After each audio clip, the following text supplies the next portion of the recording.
এটা খোল দেখি দাদা। ড্রাম ভর্তি।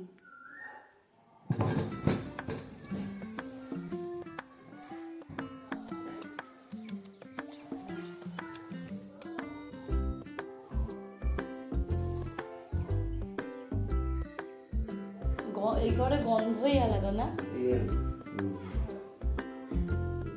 বাবা একটা কাজ করো না, এই যে দোকান আছে না, এরকম যদি হ্যাঁ এক জায়গায় দিয়ে দিলে। হ্যালো বন্ধুরা, তোমরা সবাই কেমন আছো? আমরাও বেশ ভালো আছি। কিছুদিন আগে আমি আমার শাশুড়ি মা, আমার দুটো মেয়ে আর আমার বাবাকে নিয়ে চলে গেছিলাম ঝড়খালিতে ঘোরার জন্য। ওখানে আমার বাবার মামার বাড়ির ফ্যামিলিরা সবাই থাকে। এখানে যাদেরকে দেখতে পাচ্ছ তারা হচ্ছে, এটা আমার পিসি আর এটা আমার দাদা হয়।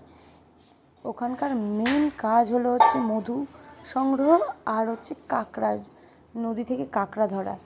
আর এখন যাচ্ছে হচ্ছে মধুর সিজন, তো দাদারা জঙ্গলে গেছিলো, গিয়ে মধু নিয়ে এসছে। আর আমরা যেই সময় গেছিলাম সেটা হচ্ছে মরা কোটাল, ভরা কোটাল আর মরা কোটাল হয়।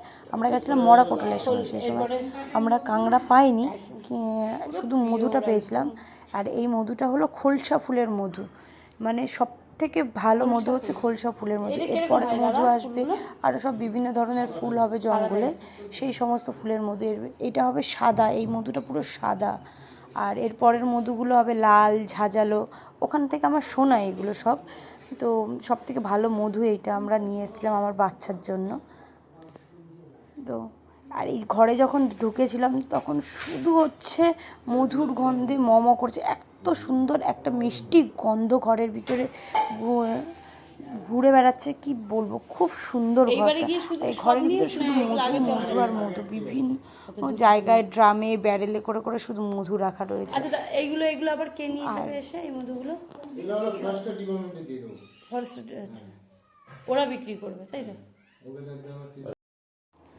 তোমাদের যদি কারোর মধু লাগে তাহলে আমাকে কন্ট্যাক্ট করতে পারো, মেসেঞ্জারে মেসেজ করতে পারো, অথবা কমেন্টসে আমাকে জানাতে পারো।